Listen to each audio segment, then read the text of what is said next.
Washington Post has an utterly contemptible piece by Carlos Lozada. The headline, Ben Carson, the humble bragging instrument of God. It's more of the same, maybe even more despicable, since it just boils down to the Washington Post mocking Carson for believing in God and then having the temerity to write about it in his books. But I am convinced that among certain people we're talking about, there's this abject fear of Christian religious people. And you can see it. This Washington Post story, Ben Carson, the humble bragging instrument of God. Ben Carson became convinced of two things during his teenage years. First, he was uniquely talented, quote, one of the most spectacular and smartest people in the world. And second, that God would answer his prayers, however specific they might be. That's the lead. That's why you're supposed to hate Carson.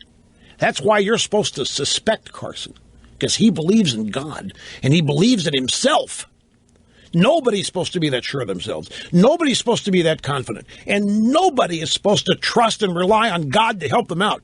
That's silly. That's stupid. There is no God. Don't you know? There is no God. And the fact that people believe there's a God, that is the biggest, I don't know what to call it. I think that one of the largest obstacles or the representations of fear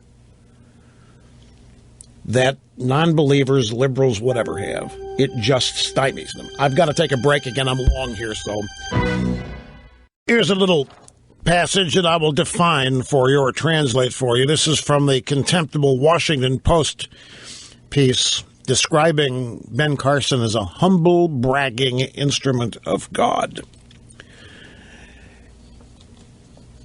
It's also why Carson has expressed little regret over his controversial comments on the Holocaust, mass shootings, and slavery in Islam.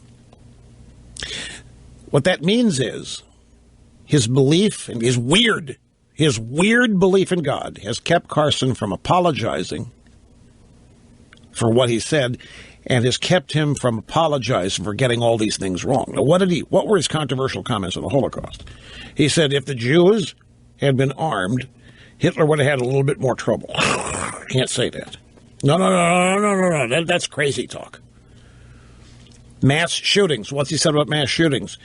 Gun-free zones, they are ripe targets for people who want to do mass shootings because they know there's nobody there to stop them. You can't say that. That's crazy. That's what a belief in God makes you think. It's stupid stuff like that. And Islam, I wouldn't want somebody who believes in Sharia law to be president because that means they won't honor the Constitution. See, that kind of Christian belief is discriminatory, and we can't have that in America. That's what all that means. Ben Carson scares the heck out of them. It scares them he might become president. It scares them that anybody like him, any religious conservative might become president. That's why they support the Democrat Party. I'm convinced. They're scared to death of religious people. That's why they are attacking them everywhere they can. Indiana, over gay marriage or what have you. One of the objectives of the left is to stigmatize religious people as lunatics, intolerant, bigots, you name it. That's one of the ongoing, never-ending objectives of liberalism. You might say, as I have said in the past, that maybe rather than doing what they were doing or are doing, they would maybe seek God, maybe add God to their lives, maybe instead of being so angry and scared all the time. And that ticks them off like you can't believe. Because to them, God means judgmentalism. Religion means what you can't do. Religion means being stigmatized for having a good time, no matter whether it's debauchery or whatever. And they don't want anybody judging what they do. And it's not so much, these people they're laden with guilt already. They know that the things that they're concerned with here, the things they're doing they're not right, they're not productive. They just don't want to be called on it. They already have the guilt in the first place. They just don't want to be called on it. And they don't want to be punished for it. So they're a mess, folks. They're an absolute mess.